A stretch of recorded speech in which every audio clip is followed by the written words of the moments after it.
Moving from an opposition party to a governing party comes with growing pains. And, well, we're feeling those growing pains today. Rookie's error, Donald Trump.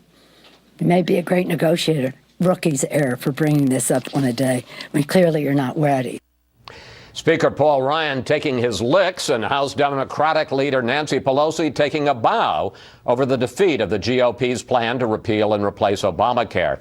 And it's time now for our Sunday group. Bill Kristol from the Weekly Standard. And Bill, welcome back. Thank you, Chris. Good to be here.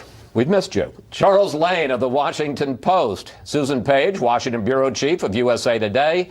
And former Speaker of the House, Newt Gingrich. Speaker, let me start with you. What went wrong? What should President Trump and his team do differently next time? And what about Speaker Paul Ryan? Well, look, Ryan's a brilliant policy guy. This is his first really big effort to put together a legislative package. I hope that this will be a moment in the Trump presidency when they realize that they can't win an inside game. Trump's great strength is in the country, as Reagan's great strength was in the country.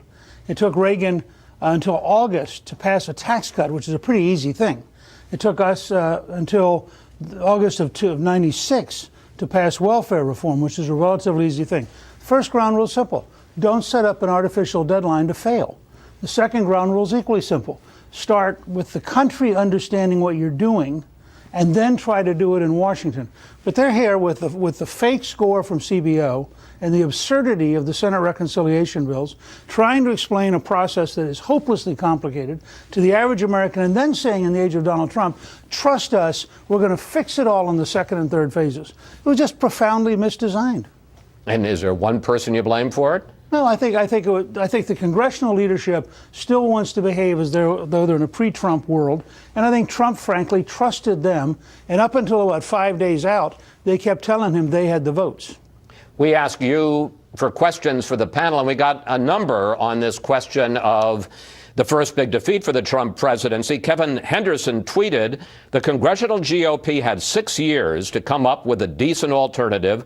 What were they doing that whole time? And Michael Lodge sent this on Facebook. Why do you think the American people will accept failure of not repealing and replace Obamacare after 8 years of telling us they would? Bill, how do you answer those questions, and who do you think is responsible for this failure? They'll have to revisit reforming and repealing parts, at least, of Obamacare over the next year and a half. There's plenty of time, as Newt said. I do think just going for some huge comprehensive bill on the toughest thing to tackle, something that the Clinton administration didn't succeed with in 93, 94, they never got even a vote on their health care bill, and that Barack Obama took 15 months of arm twisting with bigger majorities to get through. To begin with, that was a little crazy. There's a lot of low-hanging fruit he could do, some of it bipartisan. I thought Reince Priebus was interesting in his talk with you. They could do some stuff that some conservatives won't like and get Democrats on board of, bringing some prescription drug prices down. If I were Trump now, I would do some easy things. There's a continuing resolution in a month.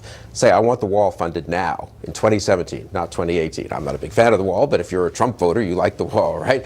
I want the defense supplemental now. I'm building back the military. He has 3 or 4 things he could do over the next month if he pivots away from this, which will be medium-sized victories for him, which is what you can get in the first 100 days. Let's talk about the other big story this week, and that was the continuing investigation into alleged ties between Russia and the Trump campaign. And there's also the question of the surveillance of the Trump team and whether there was an effort to surveil and to leak this information to undercut the Trump presidency. One of the big developments this week was that the chair of the House Intelligence Committee, Devin Nunes, rushed to the White House to brief the president. Here he is. What I've read bothers me, and I think it should bother the president himself and his team. The chairman will need to decide whether he is the chairman of an independent investigation into conduct which includes allegations of potential coordination between the Trump campaign and the Russians, or he is going to act as a surrogate of the White House. Chuck, did Nunes make a mistake going to the White House, briefing the president before he briefed his own committee? And does this open the door? And this is a question I asked Reince Priebus. Does this open the door and increase the demand for an independent investigation? Well, on the second part of your question, obviously it's increasing the demand for an independent investigation, both in the media and elsewhere on Capitol. If I'm not mistaken, I think John McCain piped up about that again this week.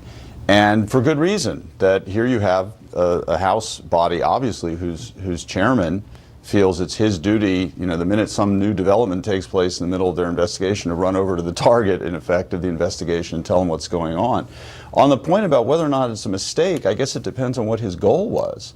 If his goal was to remain in good graces with the Trump administration, it was probably a very successful venture on his part. But it doesn't seem, to me at least, consistent with sort of separation of powers 101. And politically, I think it obviously has backfired on him. Susan. Well, you do have Democrats calling for an independent commission or a special counsel, but you don't really see anybody in the Republican leadership going that way. And it seems to me you need some explosive new disclosure to really propel an independent investigation beyond. I mean, now I think Democrats will focus more on the Senate Intelligence Committee that has not had the kind of partisan breach that we saw this week on the House Intelligence Committee. And of course, the FBI investigation is going to continue no matter what. So this is going to be an issue that we know from Monday's testimony. Just on Monday, it seems like so long ago, just on Monday from the FBI director, that this is going to be what the chairman called a big gray cloud over the Trump administration for at least months. Mr. Speaker, I want to give you a thought experiment.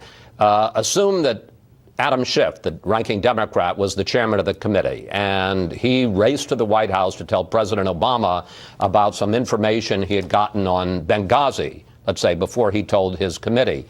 Wouldn't you have been among the first people to cry foul on that? We would have been deeply shocked, horrified, and called for an independent commission. Meaning what? That this is just rounding up the usual suspects? Meaning he did his job as a partisan, and we would have done our job as a partisan. Yeah, but don't you think? It's a failure, don't you think, Newt? I mean, this is what Paul Ryan was talking about, being a governing party. He is chairman of the committee. He has a pretty good staff in that committee. He can actually investigate these things. It seems ridiculous for the chairman of the committee. It's one thing for a backbencher in a minority to say, I have no recourse, I'm having a press conference, I'm going to go tell people and scream and yell. He's chairman. He could actually investigate this. Why is he running to the White House? The standard is not what your average partisan would do. No. That's not our standard. Look, the fact is, this whole thing is so overblown, and I think what Nunes was saying to Trump, which the media doesn't want to accept, is that, in fact, he has some reason to believe they were under surveillance. Now, Trump got he got pounded on by the media for weeks, and all of a sudden Nunes says, wait a second, what if it turns out he was right?